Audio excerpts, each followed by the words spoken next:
Okay. Welcome, everyone.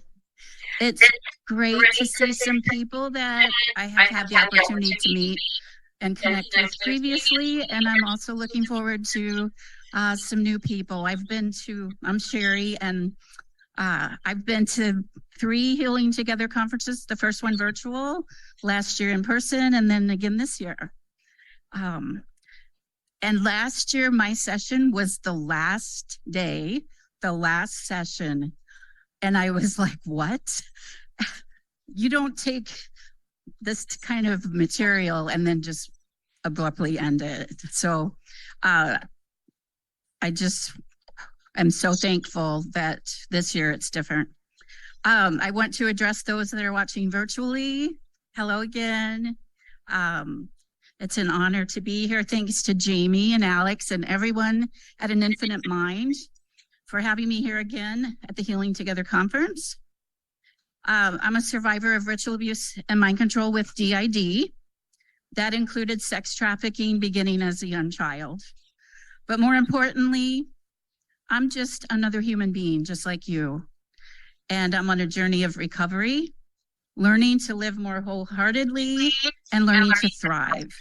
And I am still a hot mess. In fact, last night I was trying to get some dinner with some friends and got home, tried to do my speech, hit against some programming. And then I had some wonderful stuff happen this morning after being with the presentation with the babies and infants.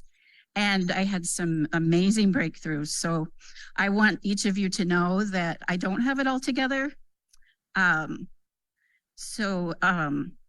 title is Rising Above Illusions, Decoding Ongoing Contact, and Demything Perpetrator Groups' Power in Ritual Abuse and Mind Control. Today, we're going to learn how to step into freedom. Healing together is definitely better than healing alone. Abuse is done in secrecy and isolation in the context of a relationship. Recovery is done best in relationships with supportive, trusting people in safe community with others. The disclaimer I want to put out there is that I'm an expert with lived experience in recovery and peer support for the past 39 years. When I put this together, I put 30 plus years, and I was thinking, oh, it's about 30. And when I did the math, it's like, no, it's 39. While I have a certificate of graduation from foundational counseling courses, my microphone keeps falling. I am not a licensed professional. While there's similarities with what has been mine and others survivors' experiences, thank you. What has worked for me or other survivors may not necessarily work for you, your clients, or those you support. My intention is to treat survivors as capable of handling what could come up with this session with sensitivity, dignity, integrity, love, and the respect that you all deserve. This content, due to the very nature of ritual abuse and mind control and organized abuse, this presentation has the potential to be challenging to hear. Mention of programming, tactics used by perpetrators, God, Jesus, Satan, and Lucifer.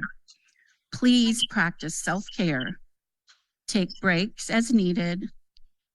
And when I talk about some things that are challenging, I will go ahead and let you know that this is where it's going to be challenging. Cultic families and groups have the potential of being dangerous and follow through on some things. My intention is to share what I found true for me and other survivors who have broken free without minimizing the risks. I want you all to hear that. Before we get into the rest of my presentation, I want to say congratulations to all the survivors, both online and here in person, for the fight it took to get here. Your presence here today is a testament to the fight within you and the amazing courage and strength you have. I want to acknowledge that during your abuse, where you fought with everything inside of you and you hid to protect your heart, even though your body could not escape, you remain undefeated.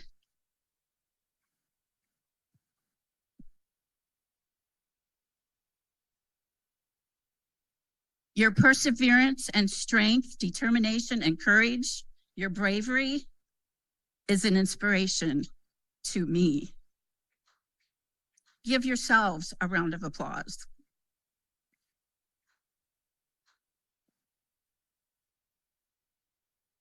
Does anyone here online or here own a cat? How about multiple cats? No, not cats with DID, but more than one cat. Great.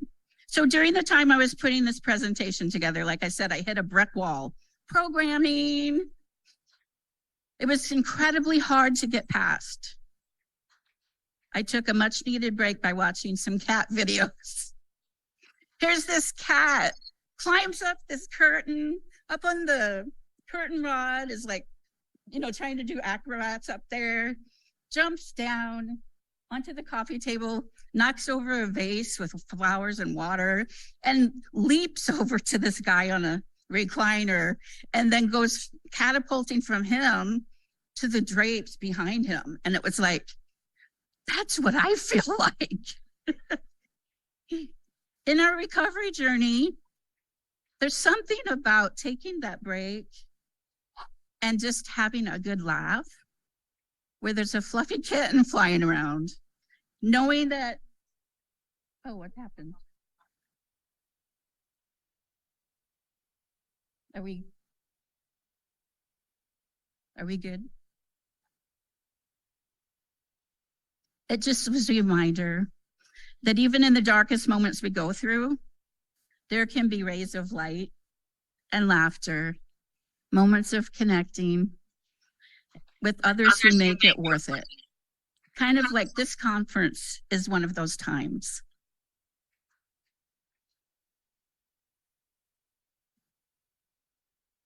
In April of 2019, I met someone who I believe God placed in my life, who had achieved complete freedom. And she had thrived for 20 years. And I was like, and she was helping others. And I was like, I had hope for the first time in my entire life. And I thought, if she can do it, so can I.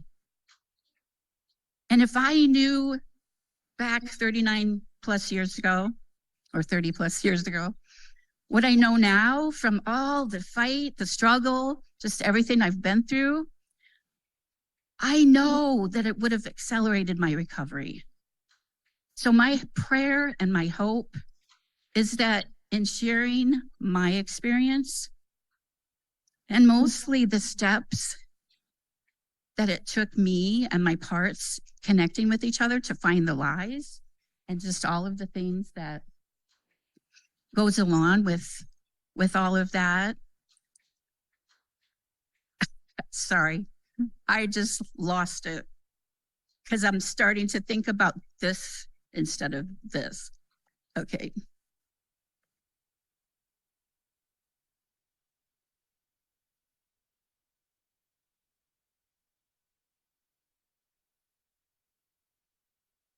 So my intention and my prayer is that in sharing my experience, in a way, I can be the hope for you like she was to me. And I also want to empower you, encourage you, that you can have complete control over your own choices for your own benefit, breaking that lifelong vow of silence to have peace instead of terror. I encourage you to share your voice with questions and comments during the Q&A. I was going to wear the Worth the Fight shirt that my husband Frank is wearing, but it was too cold. So I wore this. Not today. Nope. Which is fitting too, which you'll understand in a little bit. Okay. If you don't know what the definition of virtual abuse and mind control is, you can find it on my website. I came up with my own. It's a crime against humanity using brutal, cruel, challenging, sadistic forms of abuse that no human being should ever have to suffer, that is rarely prosecuted due to layers of protection and influence within very powerful circles. The combined multi-billion-dollar industries of drug and sex trafficking alone motivate those in power to conceal these crimes and prevent their exposure. I want to introduce you to the highest flying bird in the entire world, the Ruppel griffon vulture. They fly at an altitude of 37,000 feet, kind of like when we were up in the airplane coming here. Much like vultures, perpetrators exhibit chilling similarities to these predators. They use their elevated position and authority to exert power and status, gain dominance and control. The vulture feeds on carcasses, reflecting the deadness inside of them or the emotional detachment. There's no judgment here because perpetrators have had abuse too. So they're devoid of empathy and they exploit their victims' vulnerability without compassion to the suffering. And they expect their targets to do the same. At the end of my speech, I will be introducing you to another bird that I believe has amazing similarities to survivors, with the focus on stepping into freedom. There is a Bible verse that says, "You will know the truth, and the truth will set you free." I know that Bible verses can be very triggering. Please take care. I kept these to a minimum because I have had the same type of spiritual abuse. But the truth is the key to breaking the chains that bind us. Discovering freedom is closely linked to acknowledging and accepting the truth, no matter how hard, and hearing from others who have found liberation. Sophisticated mind control programming is done by highly organized experts who use effective techniques to gain complete control over an individual's mind, taking away their ability to make choices. It bypasses their free will, demands blind obedience, requiring complete submission for the benefit of the abuser or group, which is usually part of a larger agenda, all without the person's knowledge. Whoops, I went backward. Even if there is verifiable, undeniable proof from declassified CIA documents that exposes mind control experiments and highly secretive government projects. Despite the complexity of conditioning, however, it does break down when a survivor breaks free and is no longer being reprogrammed. As a survivor of such crimes, I deeply empathize with your experience and want to affirm that I believe you. But even if you didn't hear that, the biggest step is believing your own memories, connecting with your own truth. During any kind of abuse or trauma, The mind has the capability of creating identities, or DID. Programmers, however, purposefully divide the mind into separate identities, creating amnesic barriers between them. This is done, challenge, using torture, electric shock, hypnosis, terror, powerful drugs that open the mind and sedate parts of the brain and body. To cope, new identities are formed when they are unable to handle what is happening. When achieving the desired suggestible state, programmers issue instructions to the subconscious mind, establishing distinct inner worlds and non-existent objects that child parts think are real.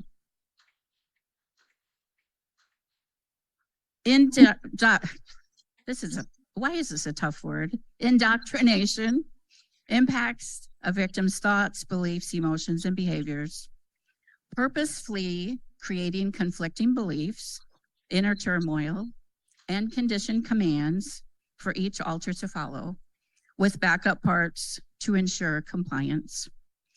The front identity remains unaware, and groups reinforce these things with very real and staged scenarios.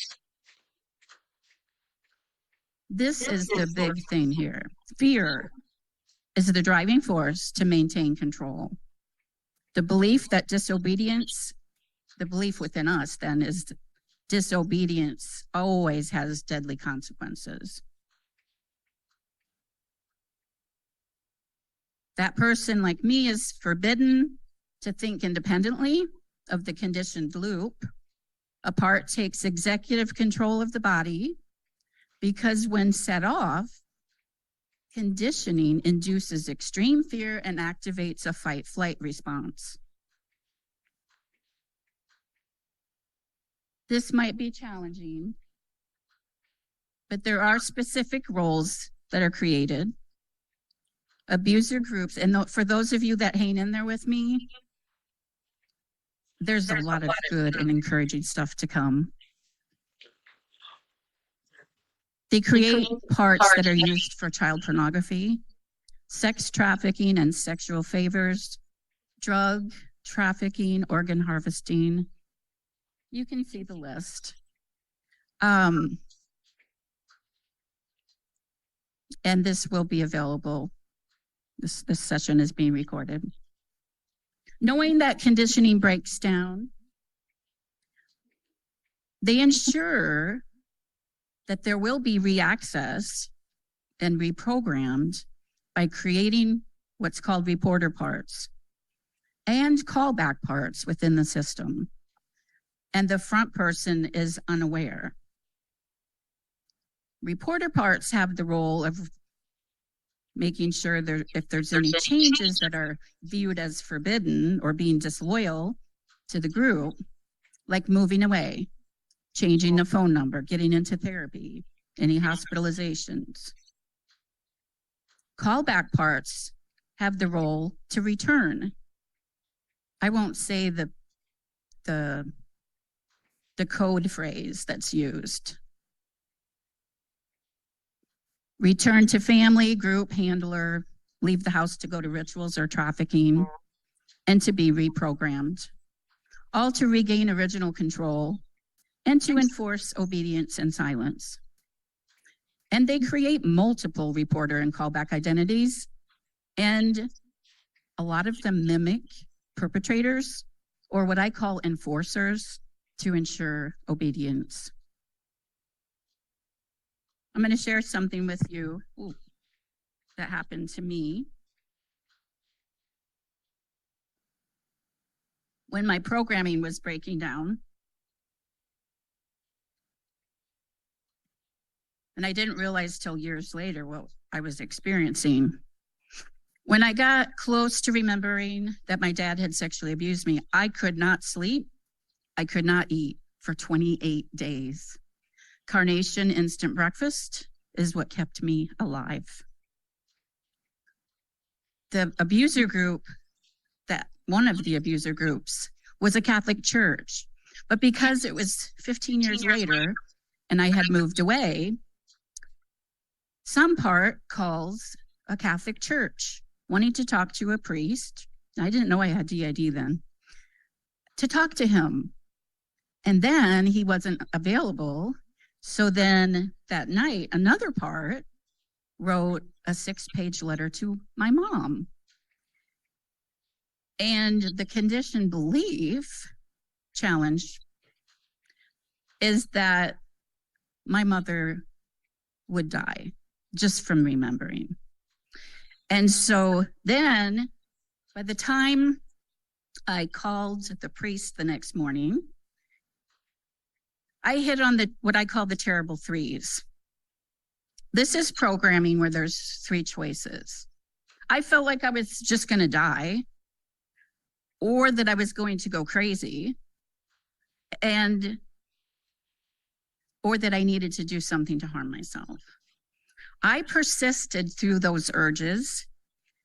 And then when I was talking to the priest, some part of me said, my dad sexually abused me. What does programming feel like? I gotta find my page. I went to the bathroom on the way here. My husband called me, honey, you got 5 minutes.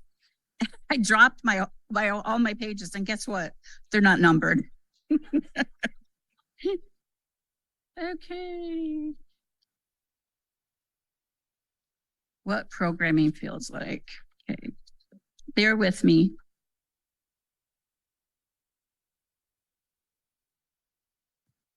Note to selves.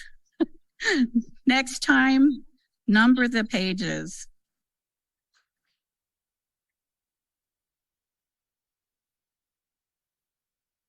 I had someone helping me too, and I'm thinking, no, that's fine. I think they're all in order now. Okay, so, whoops.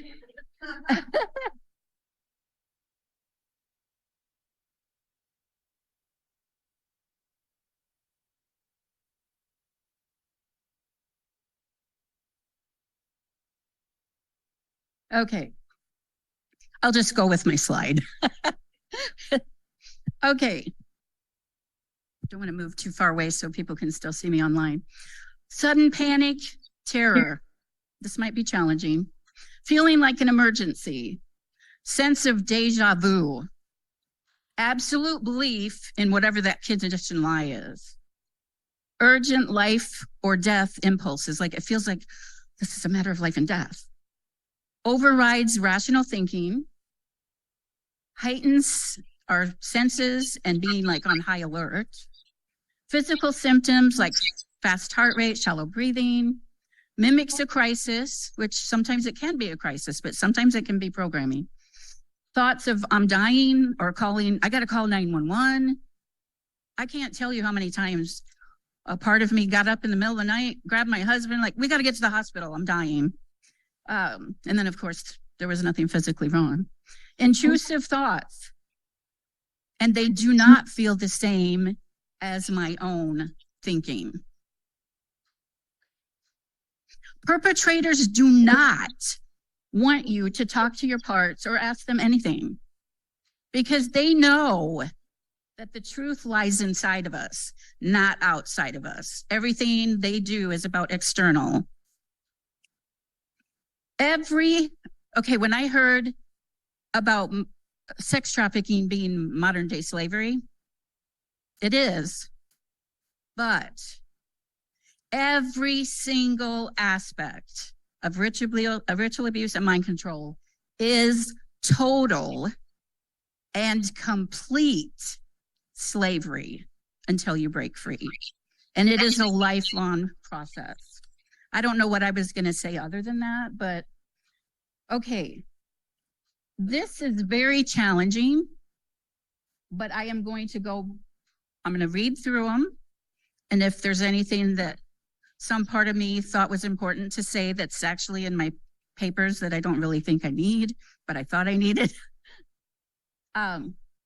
We are going to take a break right after this to make sure everybody can ground and do a little exercise.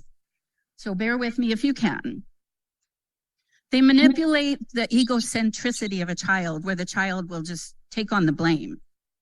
And the cult is the family, and going to rituals is going home. And setting up cult parents to different parts. Now, these were true for me. They may or may not be true for you. Compromised leverage, where they take incriminating photos of things that they forced you to do with others, and then using that as blackmail to get you to do things or not do things. Ensuring silence and compliance, being shown the harm that will happen for disobedience or disclosure of secrets. And it's very effective. Being forced to commit crimes. The thing I was going to add to that one is that my dad supposedly fell down steps. I believe he was eliminated. And my parts later challenge here remembered me being given the hat that was never found at the scene, and telling that part of me, what would happen, that I would be framed for his murder if I ever remember or tell. And then later, after I left that area, I was reaccessed and reprogrammed when I was meeting my husband in a Walmart parking lot. And parts told me later, much later, that I had to exchange my life for his, or they would do something to him. And also they put me in a jail cell to let me know that if he is eliminated, that I would also be framed for his murder. So this conditioning works, it's very effective. That's all I'm going to say about that might be pretty triggery for someone. And getting family or other group members to spy on you and then doing stuff to them. Double bind situations, no-win situations. If you have questions like what that means, you can ask, and I will have this available. The presentation is recorded and the slides will be available. Beliefs of immortality, tapping into darkness, and that can lead to psychic and abilities and oppression. Compartmentalization, where they wall off the identities, but then they also have different parts, experiences walled off from each other. And the coerced actions are framed as choices that we make. No, they do not give choices. Reversal or inversion techniques. What this means is they get you to believe that good is bad, bad is good, up is down. You get the picture. Inducing guilt through coerced harm. Guilt and shame. I mean, they shame the person for doing the things that they forced them to do.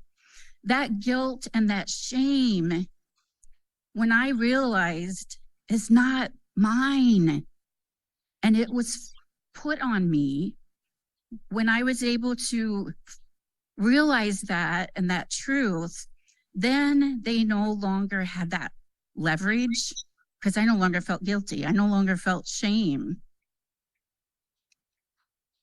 Food and sleep deprivation, distorting the concept of a loving God. I did want to touch on this one, and this is challenging. But when my parts told me the truth about what happened, it freed me to be able to start to have healing and to start to have my own spirituality.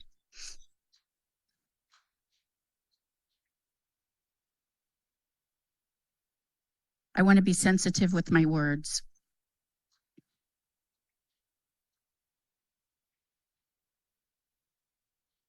being harmed by a man, being told to pray to God and Jesus to save me. Then another person dressed like Jesus also harmed me.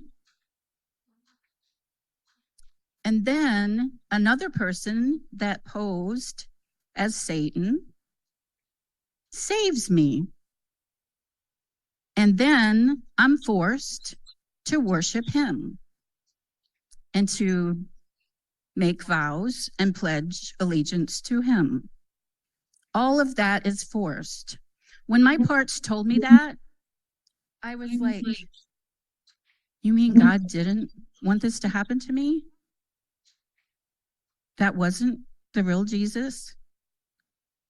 So anyway, I wanted to say that because that was huge for me to know and be able to separate that, because the truth is, what I found was that that wasn't who we thought that was. Exploit evil power, because Satan does have power. Spiritual abuse, religious indoctrination, religious syncretism. And what that is they introduce you to all these different religions. I mean, everything out there, everything you can think of. And they do it on purpose to confuse you, to get to the point where you don't know what the heck is what. And then because of all the other stuff they did that I just talked about, you have such a conflict in your system that is like, I can't choose anything. I'm going to avoid God. I'm going to avoid Jesus. I'm going to avoid anything to do with religion.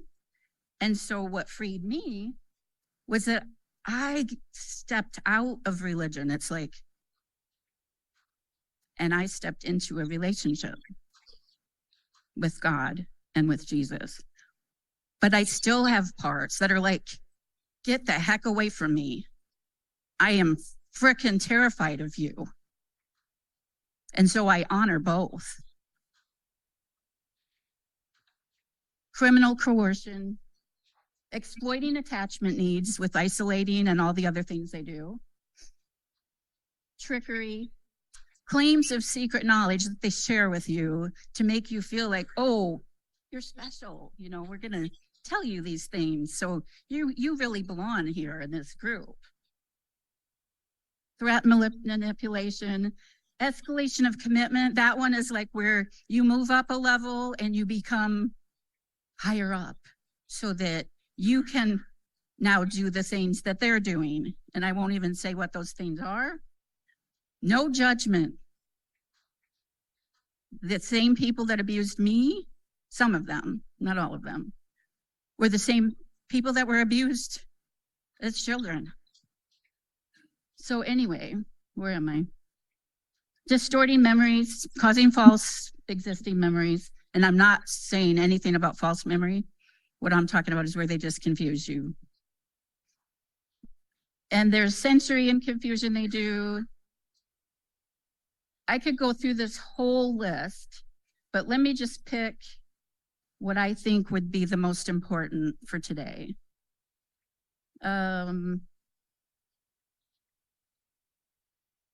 Create illusionary structures, objects, and worlds. And they are illusionary, but our parts don't know that. Alienation from anything external. Loyalty manipulation, to be loyal to them, Satan, the group. The one thing I did want to touch on is that they present themselves as all knowing, all omnipotent, as if they're, and Satan as well, as if they're more powerful than God himself. Okay, let's take a moment to just check in with yourselves or self.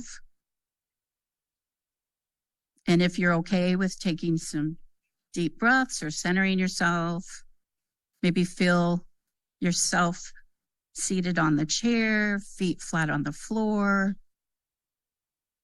just whatever helps you to ground.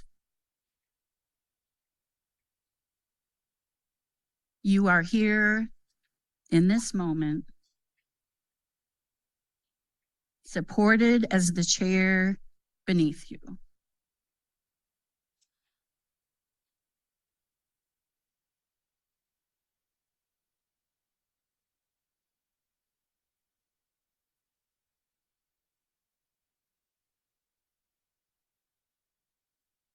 How's everyone doing online and here? Yay. Empowering to face these things. I see the hearts online, thumbs up. Yay. I was going to go through the mock scenarios, but I decided not to. I just want to make them available because they do a lot of mock everything. And if you're able to, you can look at the slide, see what they are. And if you have questions during the question and answer time, please feel free to jot that down and ask me any questions that you would want to.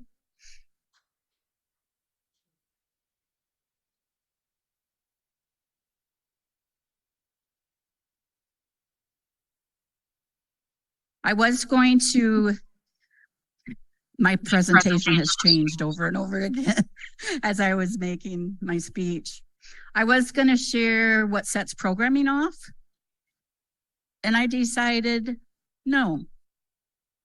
I have it available for download, and you can take that to your therapist or support person and go through it with them in a more better environment. One thing I would like to say to any supporter people here, and maybe you already know this, one of the things that can set off programming that you would probably not even know because you are affectionate and you touch and you care about the person, you know, that you are supporting. As a survivor of sex trafficking and all of these different things that we're talking about, I would just like to say, how do I do this? Okay, let me do this from the microphone.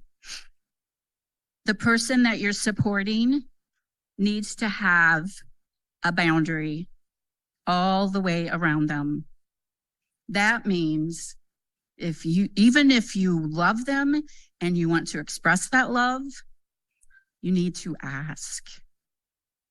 Nothing from the side or behind. And if you can, face-to-face contact and there's no judgment. I mean, we all have to learn this. Frank and I, oh my gosh, over the years, it was just like, I had to keep telling them, no, you know, I just, and it changes depending on what part is out. That one of the tactics that they use is being touched on your body on a certain place.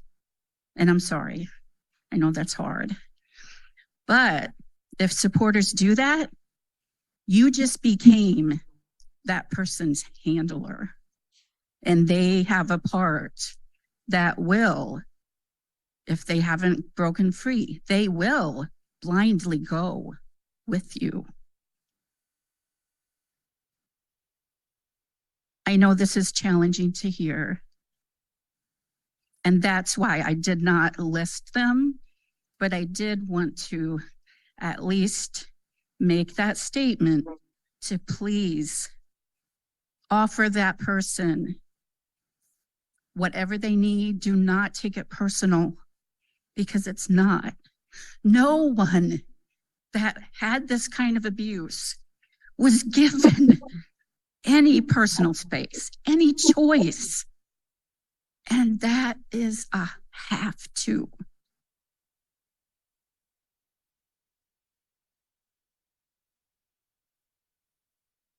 It's wonderful healing together. I love the comfort that's being given. Okay, we made it through the really challenging stuff. Oh my gosh.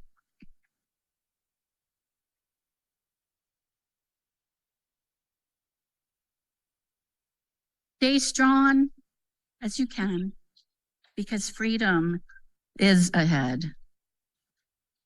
Whoops. These are the lies that conditioning wants us to believe. Again, I hesitate to even put this up here, but these are the truths that I found that freed me. I had a person do things to me this weekend that was not an intention to cause any harm at all, and out of love and affection. And if I had been in a conference like this and that had happened years ago, I would have done whatever that person wanted. And the lies, when you are no longer programmed and you have parts that go in and connect with the parts that know the programming, the tactics, all the things that are involved that these perpetrators do, there is freedom. Because it's like, no, the walls and doors don't have ears. I mean, we think as that frightened child, and as the adult, those parts of us can reason, like, is that really true? So if you have any questions about that, please feel free.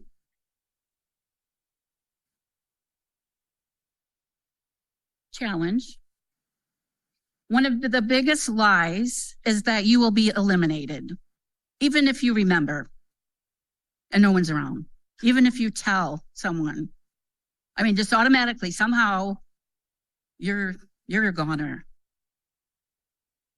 They do, like I said earlier, follow through on some things. But the programming, when our parts get too close to remembering or telling or whatever, that is what causes more people to have true harm than the perpetrators themselves.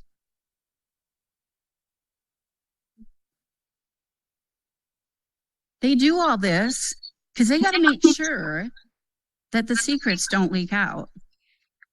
And they want people, they want the survivors to believe they're all powerful, they're all knowing, they're everywhere, they can see everything, hear you, all that stuff. Or just appear at any given moment. Just like if I'm in my bedroom and I'm having flashbacks and memories, it's like, somehow they know. They don't. In my experience, they do not. Because it would be more likely that I had a reporter part that connects with them, and then a part that returns. Okay, so this is where it starts getting really good. The proclaimed power versus the actual power of perpetrators. The proclaimed power, authority, and control perpetrators actually have over survivors is not necessarily proportional to their actual power. Threats are part of the manipulation strategy rather than an indication of the abuser's actual power. I found that as long as I had parts that were paralyzed in fear, my perpetrators continued to have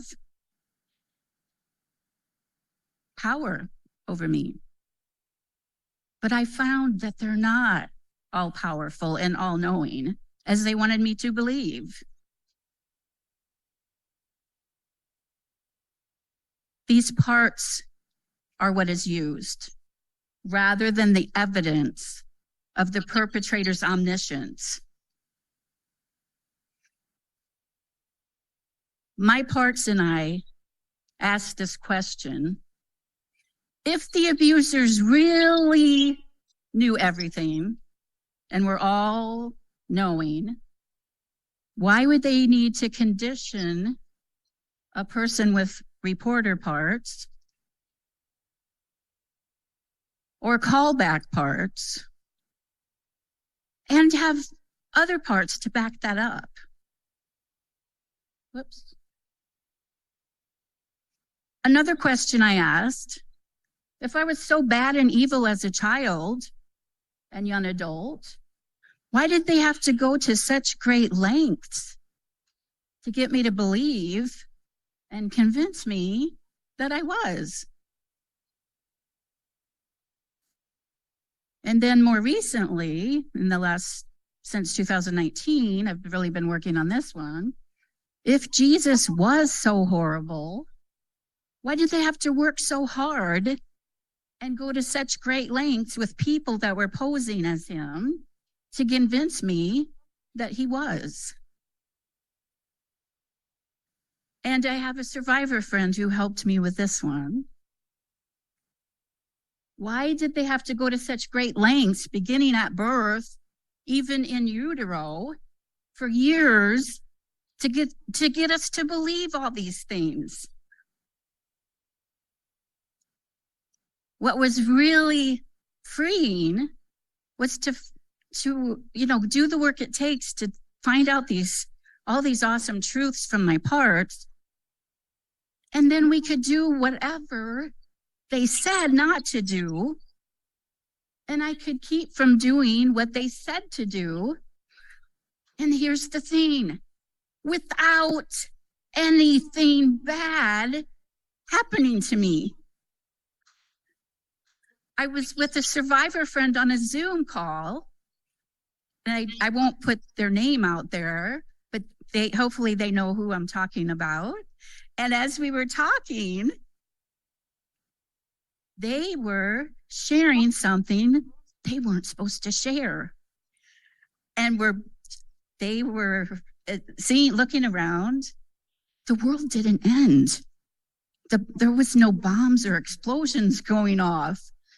And it was so amazing to see that person experience that with me.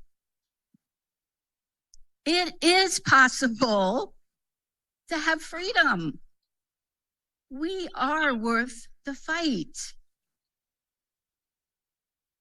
Breaking ties with family, if those are your abusers, and ideally having no contact with abusers or groups is the best.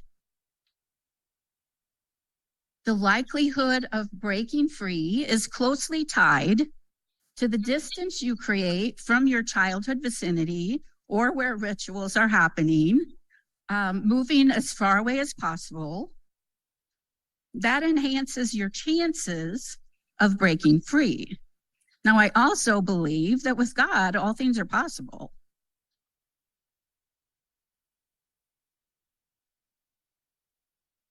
The methods that groups use when you are attempting to break free, or like they have had a call from a reporter part, has to do with phone calls or contacting you, and they might contact a part that then floods you with emotions or nightmares. Now, I want to say that just because you might have nightmares or you might be flooded with emotions, that doesn't necessarily mean that it's anything tied to, having contact. More extreme measures would be maybe coming to your home. Some people are eliminated or abandoned. And some handlers set off like self-destruct programming or like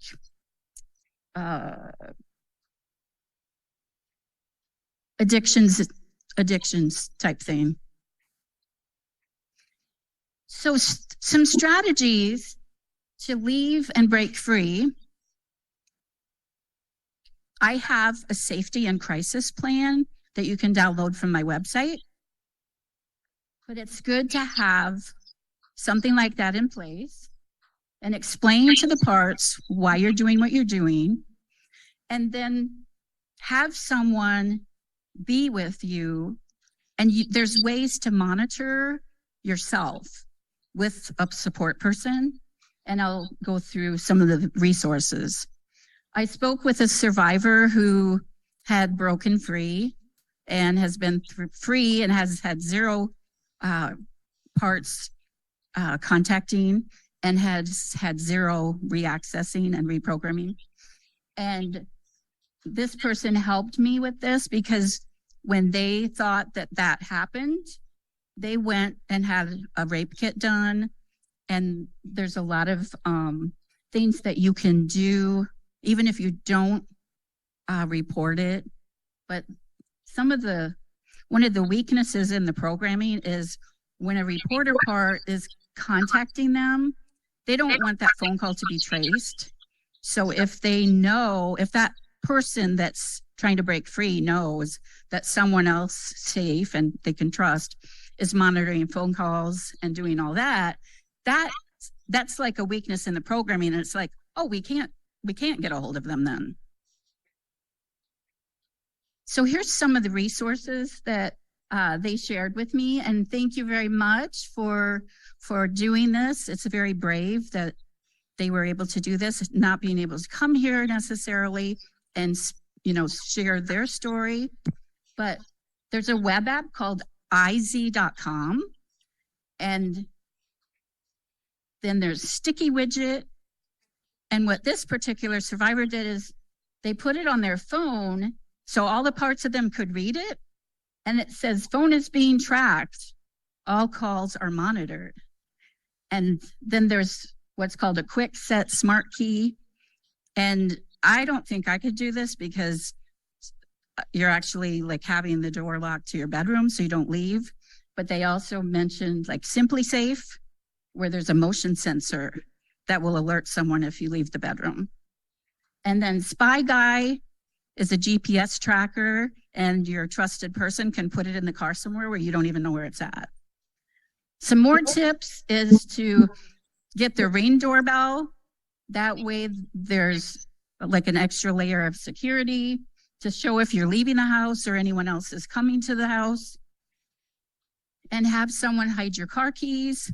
And this is all real important, like when you're initially breaking free or during ritual holidays and certain times of year. Staying with a friend or having someone over 24/7, especially at night. Sunday nights were the worst for me. And then again, have that crisis plan. Don't be alone.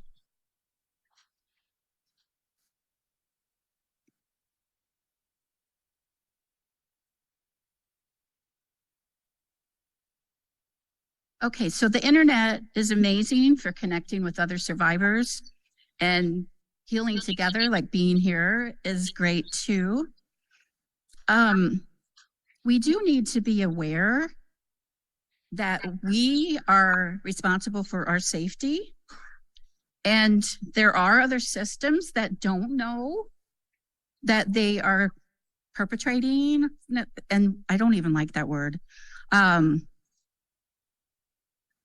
are still involved. Yes, thank you. So my rule of thumb is, if another survivor is aware that they are, just beware. Take your own precautions. Like maybe do some stuff online instead of in person. Okay, group crossover. Not all current contact is a simple matter of access by an original perpetrator group. And one of the things that happened to me, I think it was like 15 years after I had gotten free away from that group. And I was in a city just walking by a lake in a hotel, and this guy came up to me and he used a code phrase. Now, I did not know why I just went to the hotel and got a drink with him. And then he took me to a strip club that was closed that he owned.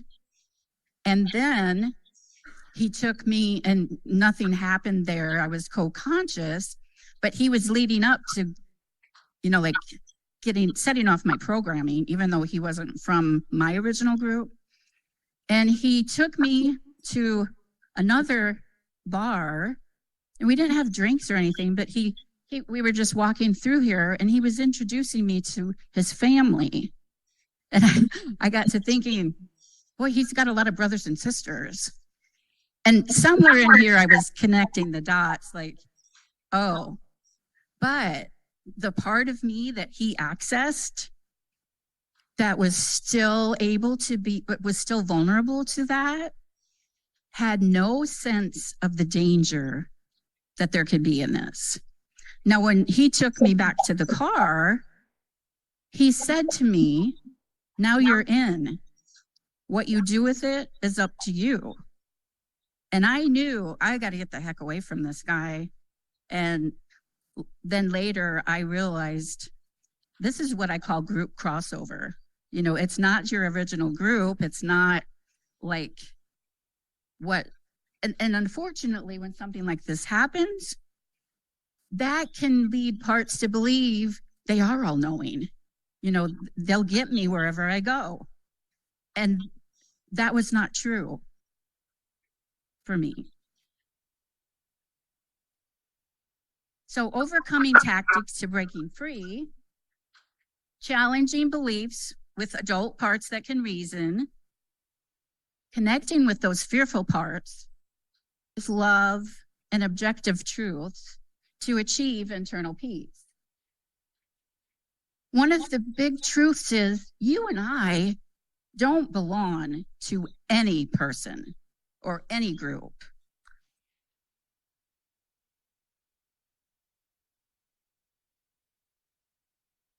We have the right to become who God created us to be, an individual who is free to live our own lives, free from the captivity of slavery.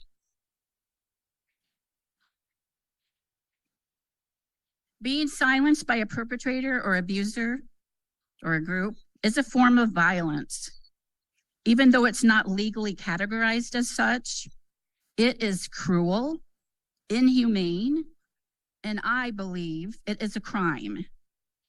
Suppressing a person's voice is a violation of basic human rights and dignity, denies a person of their God-given freedom to express themselves, and the terror that they use can cause perpetuates a cycle of oppression that is so destructive that can continue for generations.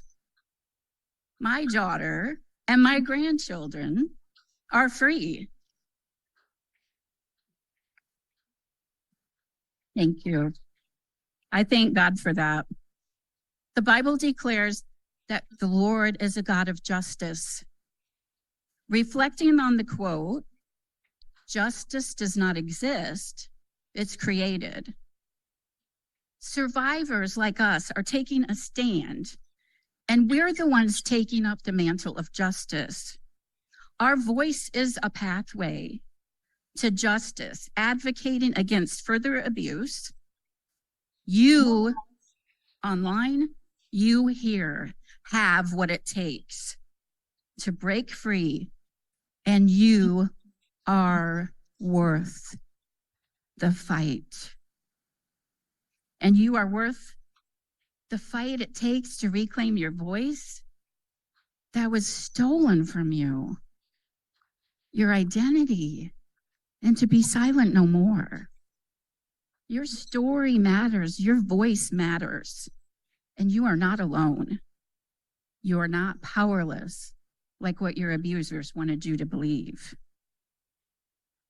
If your voice held no power, would they have done all that they did to silence you? Our voice is powerful and one of our biggest weapons. I have a YouTube channel, TikTok, 10,000 followers. I have a website. I have a blog. I have a podcast. I have been speaking out. I'm still here. I'm still alive. In the shadows of manipulation where perpetrators lurk, thinking they're beyond reach, believing their control is absolute, When we speak out, abusers run for cover because we become a threat to them. Be the threat they didn't count on. As you break free and as you support those who are warriors emerging out of the chains of cultic conditioning, you're braving and paving the way forward with each step of liberation. We're like lights going into the dark world because you're armed with your truth, and the truth is what sets us free. Conditioning trains our mind to think like we're like this computer, robot, machine with complicated loops and codes.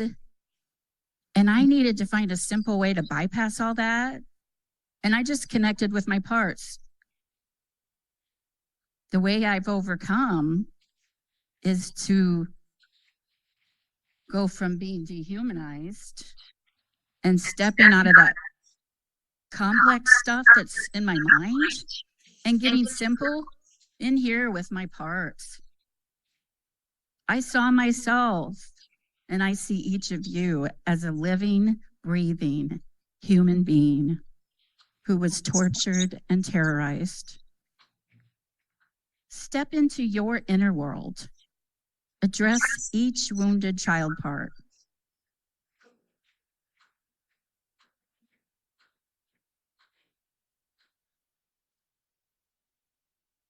A life lived in fear is not fully lived.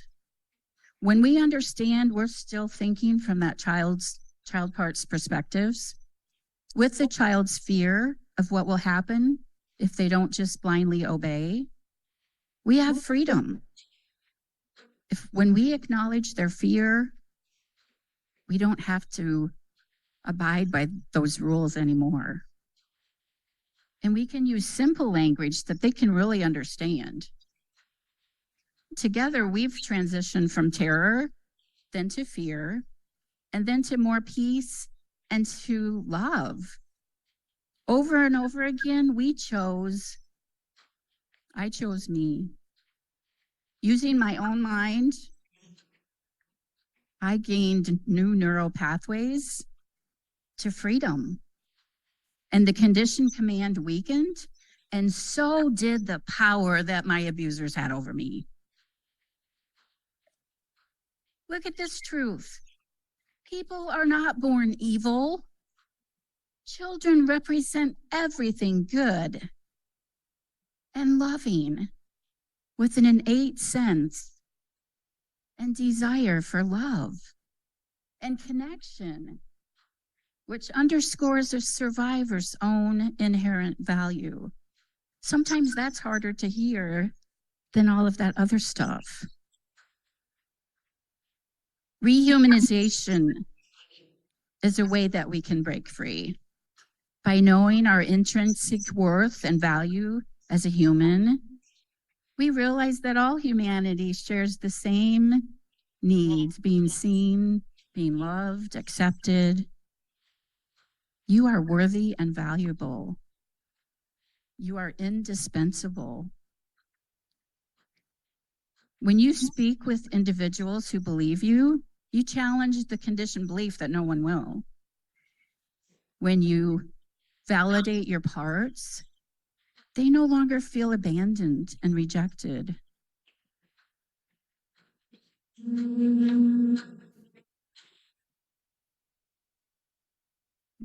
What time are we at?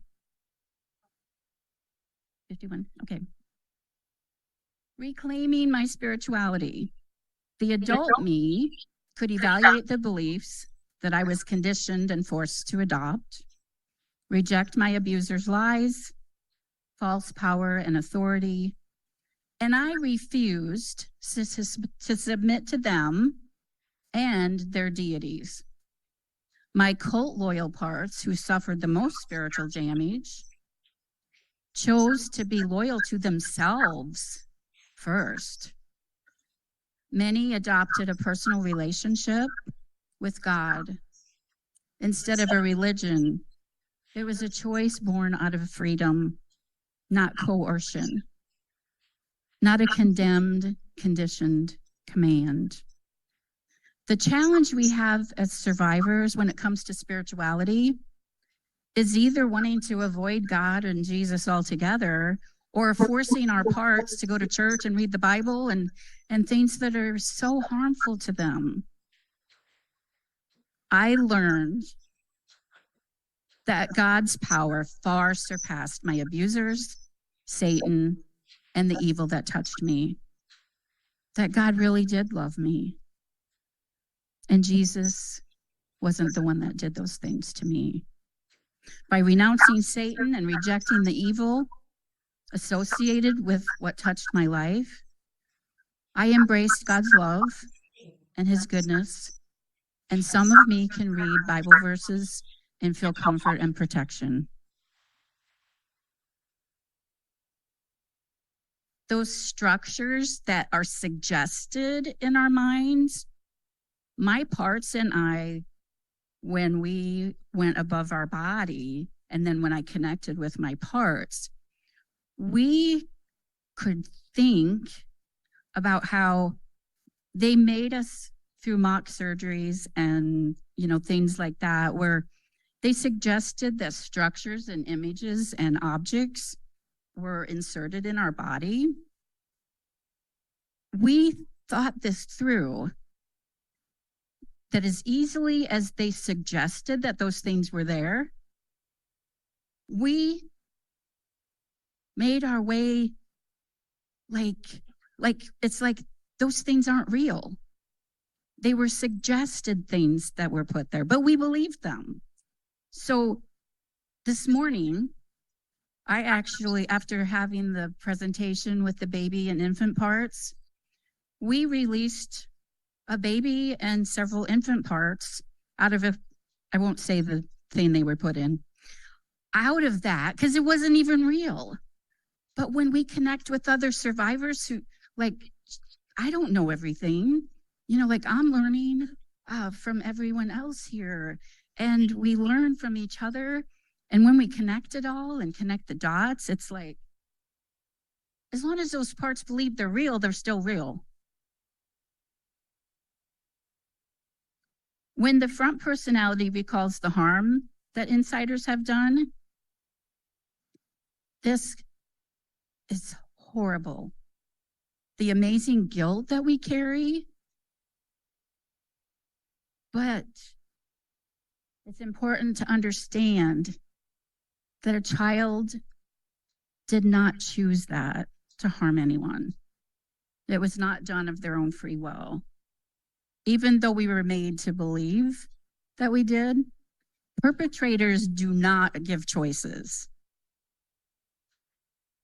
When I had to answer the question, when I realized there were parts of me that did harm to other people, I was like, how could I have done such things? And I answered it with truth. I would have rather died, but they wouldn't let me. My heart would have chosen life for them and for myself, but I wasn't given a choice. And if you are a survivor, neither were you. That is true. But me just telling you that doesn't make it untrue. I connected with those parts of me, and I really believe that that's true for me. Victims are powerless over what perpetrators did. No person is guilty when they're put in a double bind or no-win situation. The objective isn't necessarily to blame, even though they are to blame for what they did. But the objective for me was to take that blame off of myself. Because as long as I held that guilt and shame, and they shame you for doing what they forced you to do, as long as I carried that, I was guilty in my mind. During the time I put this speech together, I was thinking, at what point Is a person responsible for perpetrating abuse or harming others? That's a better way of saying it. It's a very complicated question. And I think it's a process, just like recovery. When a survivor begins to have memories of their own abuse and gains awareness that they have had harm done to others, and the front people are connecting with the others, becoming co-conscious, then and only then can we even begin to start to be accountable. It's like, at least from that point on, because what's already been done, we can't do anything about that.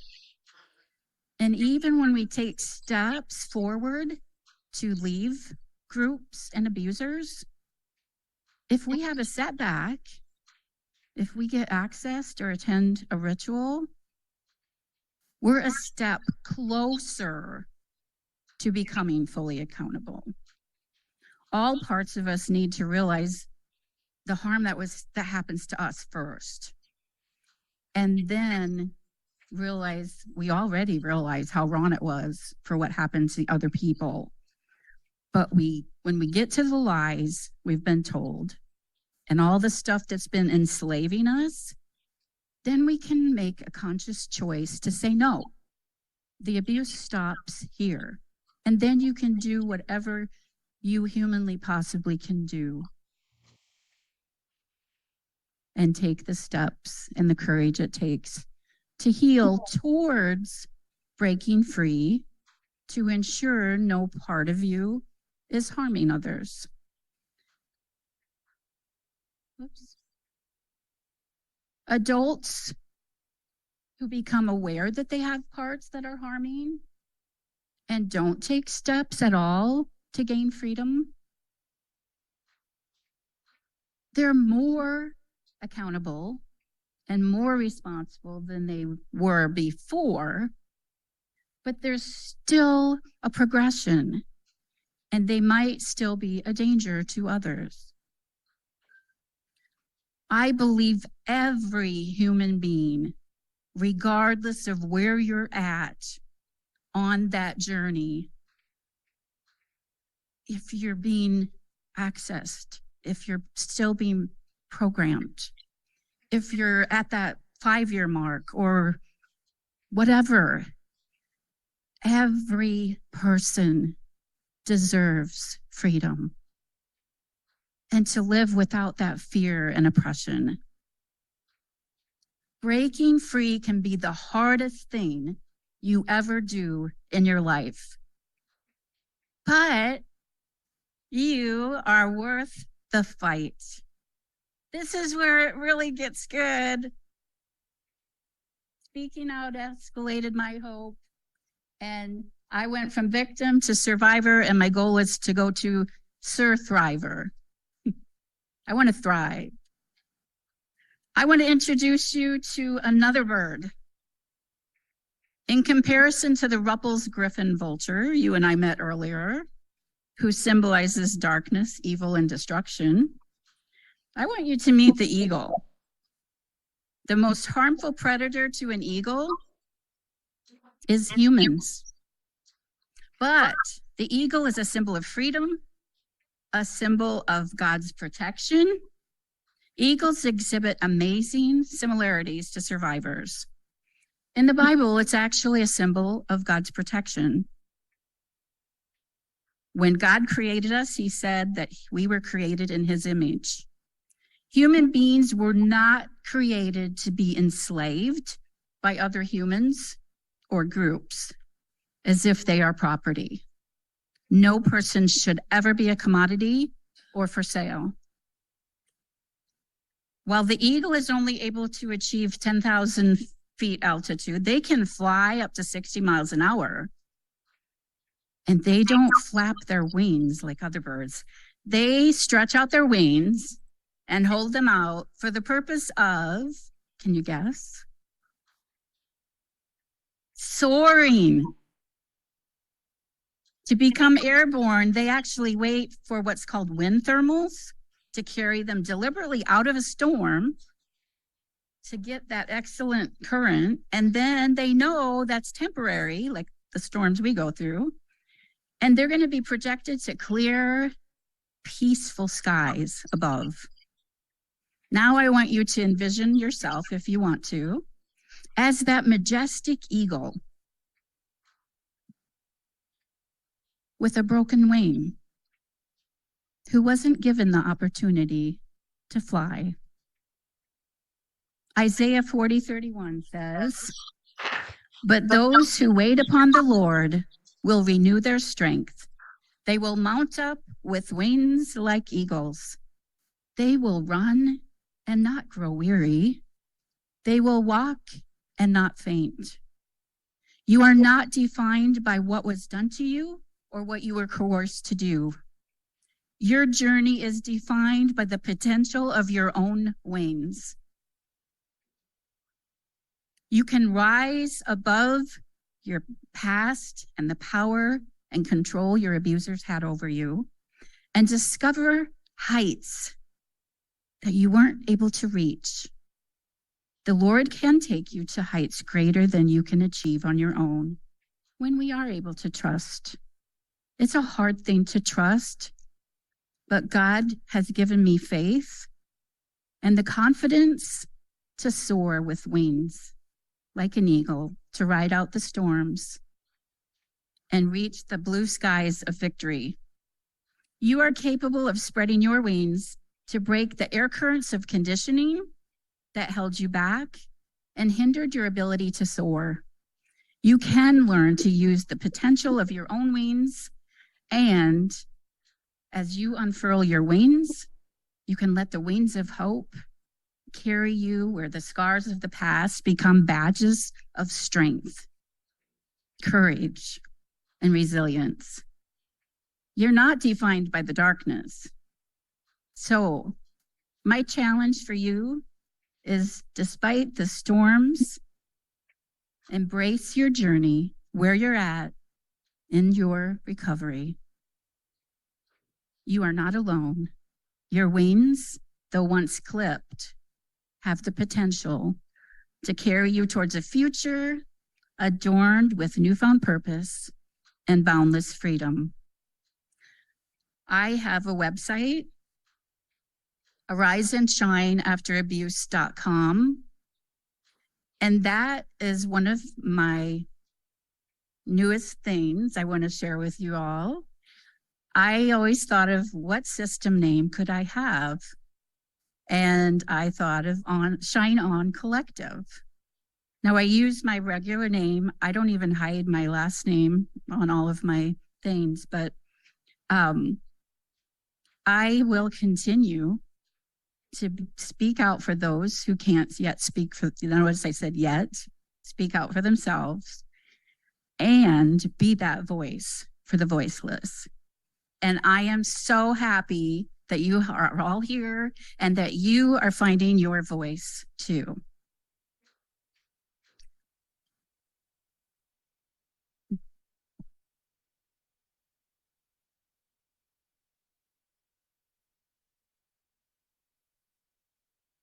So we are going to have questions and answers, and I'm going to have my husband Frank come up with my programming, sometimes with questions.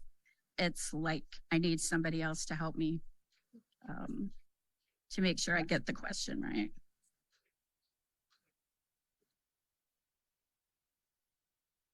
I'll repeat your questions if you want to ask Sharri. Sometimes it's harder for her to hear. So if you want to go ahead and ask questions, I'll repeat them to her. Does anyone have any questions? Anything? Yes. Can you bring the microphone to them? No. Oh, okay. I'll let him. Hopefully we can hear you. Speak up, please. I think so.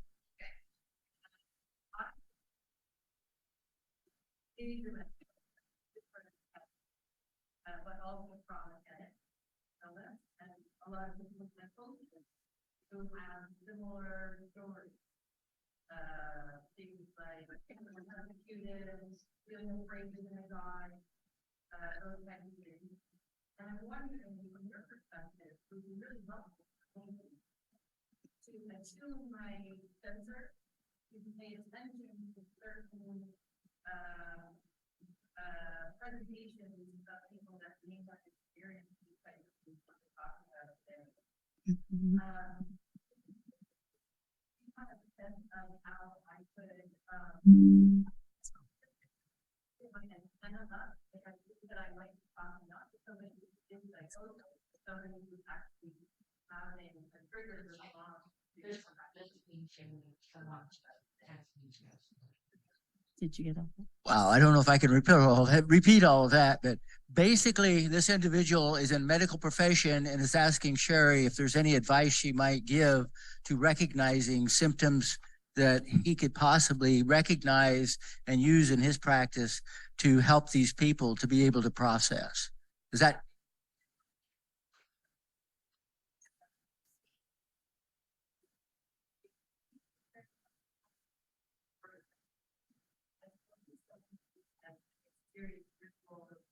Or any of these kinds of sorts of things, because I would imagine they would present in similar ways.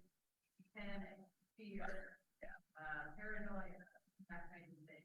But how can I, as a clinician, tell the difference between, because this happens so much, people come to a mental health hospital and they like same thing, and they get probably suicide. Yeah, so I think I got your question, like what's the difference between somebody that's presenting a psychosis that maybe is more like schizophrenia versus, like ritual abuse and mind control, correct? Okay. So there's several things involved. I'm not a licensed mental health counselor or anything like that, but a lot of times people that have DID are in the mental health system for an average of 7 years before they get a correct diagnosis. So sometimes what can be there, maybe they have that diagnosis of schizophrenia. It's possible that it's related to ritual abuse and mind control. But having said that, if you work with them enough and if you are aware of DID and the parts can start sharing their experience, and then you have a feel that, wait a minute, this is more like DID. Usually the DID starts presenting itself, and the way that my system was anyway, I can speak from my experience, is that like the physical abuse, the sexual abuse, that all came first. Like it's not like it's easier to deal with, but it's like it takes going through that stuff before I got to the ritual abuse and mind control memories. So you might not come across that or be able to identify it because it would take a level of trust for that person to open up. But one of the things you can be looking for on the website that I have, there's a list of symptoms of ritual abuse and mind control and kind of what to look for. And that could be helpful. Another thing is that you could ask them questions about family. Like, and if you sense that there's like some control stuff going on, that seems more like a handler type situation. Because sometimes that handler will go with the person to appointments. And if it seems like they're being controlled and, and sometimes like my husband would go with me because I wanted him there for support, but you can tell the difference, like if he came in an appointment with me and he's like trying to talk for that person. And if he was trying to, if he was, a person that actually was enslaving me, you would be able to pick up on those kind of things because that's what they train people, that have been trafficked to, and look at those symptoms too of being trafficked, because that's pretty much, that goes along with it too for many of us. Does that help? Okay, good. Any more questions? Okay.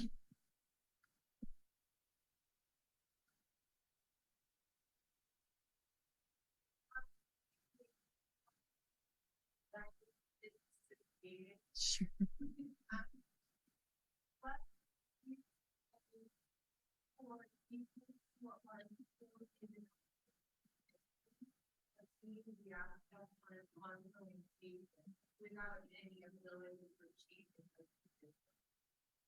Okay, so people that are actively being reaccessed and they don't have the resources, is that correct? You know, what would I say for them?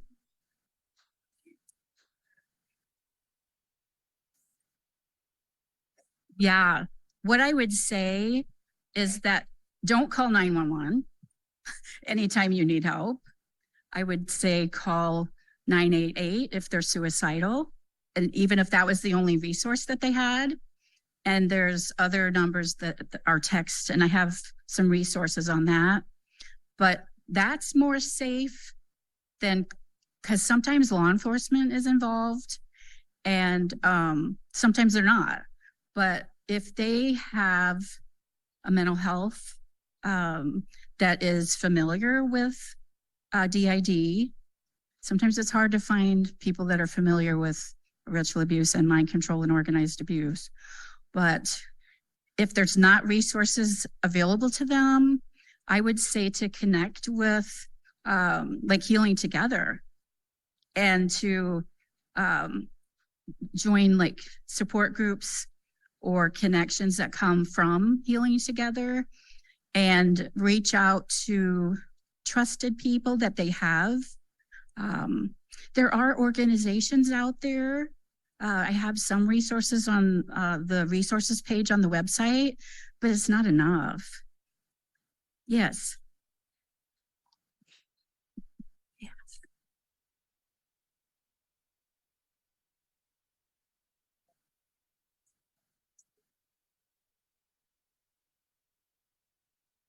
Okay, the question is it safe for people that are still being accessed to be in support groups and other like communities like this?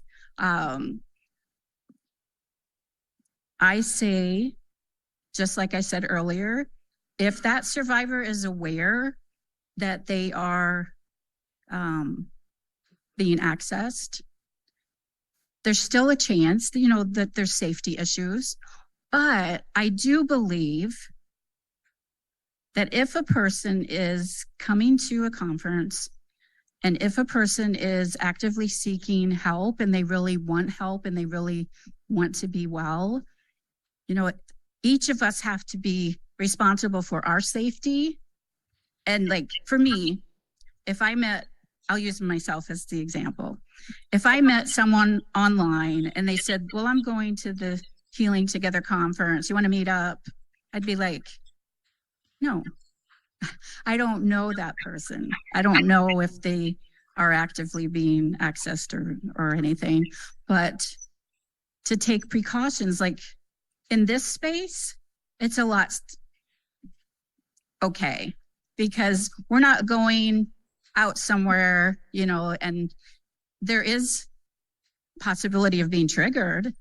You know, all of us have that possibility of being triggered. That doesn't necessarily mean that they're then going reporting or, you know, getting us to return to our original group or anything like that. It's kind of a complicated question because some people are still in that fear, so much in that fear that they don't want to connect with anybody. But then as they connect with their system and they do the precautions that it takes, you know, to break free of that original group, it is a loaded question. It really is, but it's a good question. And I wished I had like more resources, like, you know, this is what they could do. They could join this group where all these people are, you know, working on that. And I think that's great. Mm-hmm. Dennis? Pardon me. It's 12:17. I just wanted to.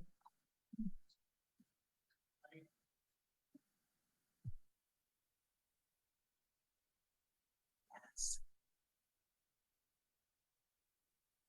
Thank you for that. What was given was a resource. Dr. Ellen Lachter has a website, endritualabuse.org. And that's a really good resource that they can get information. What was your question?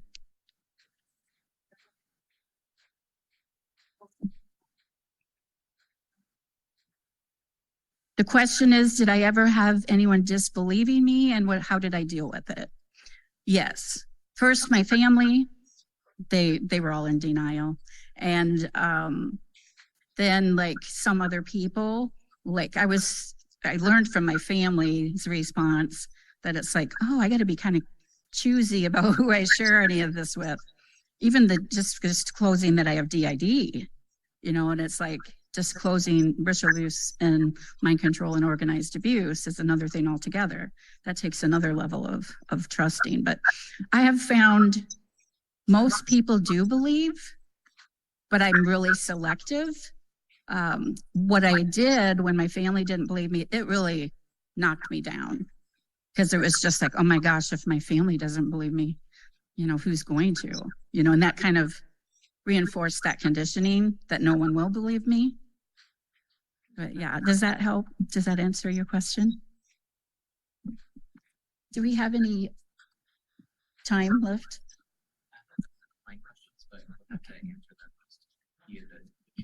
On the chat room? Okay. So do we have any time for any more? Okay. Okay, so we're at time. Thank you so much for being here. And you are worth the fight.